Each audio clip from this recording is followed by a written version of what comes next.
ডায়াবেটিসের মূল কারণটা আমি আপনাকে এখন শিখিয়ে দেবো। রাজি আছেন শিখতে নাকি নাকি অধৈর্য হয়ে গেছেন? সহজ কথা হলো, আমার যদি কোষ ফাঁকা থাকে, ওভারলোড না থাকে, আমি যতই খাই আমার কোনো ডায়াবেটিস হবে না। ভাত 3 গামলা খাই, সন্দেশ খাই, বুঝতে পারছেন, মিষ্টি রসগোল্লা খাই, আমার সুগার লেভেল নর্মাল থাকবে। বোঝার চেষ্টা করেন, দেখেন মাথায় ধরছে কিনা, বুঝছেন কিনা এটা? তাহলে কৃষকদের কেন 2 গামলা ভাত খেয়ে ডায়াবেটিস বাড়ে না, বুঝছেন? গুড় টুড় খায় নারকেল দিয়ে মাখাইয়া, কেন বাড়ে না, বুঝতে পারছেন? আর একজন ধুমাইয়া রসগোল্লা খায়, বাড়ে না।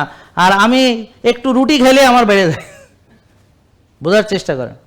তাইলে বলেন, কোষে ওভারলোড হলে রক্তের চিনি কোষে ঢুকতে পারে না, রক্তের চিনি বাড়তে থাকে, জায়গা নেই, যাওয়ার কোনো জায়গা নাই, কোষে ঢোকার রাস্তা নাই, রক্তে বাড়তে বাড়তে এইটাই ডায়াবেটিস।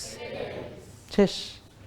তাইলে ডায়াবেটিস থেকে মুক্তির উপায় কি, আর কোষ কেন ওভারলোড হয়, এটা জানলেই আমার কেসটা খতম। ঠিক আছে?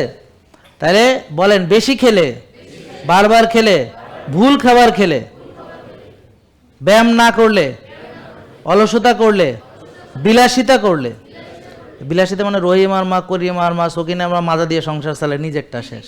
হ্যাঁ, আচ্ছা, টেনশন করলে, নিজে করে না,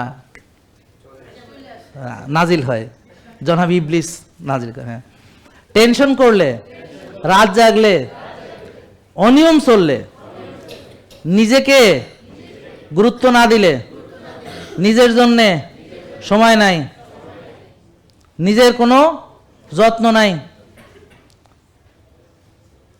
সমান সমান ডায়াবেটিস, কোষে ওভারলোড সমান সমান ফ্যাটি লিভার, পুরুষত্বহীনতা, ব্রেন স্ট্রোক, প্যারালাইসিস, 60-70টা রোগের নাম আমি বলতে পারবো এটার সাথে রিলেটেড।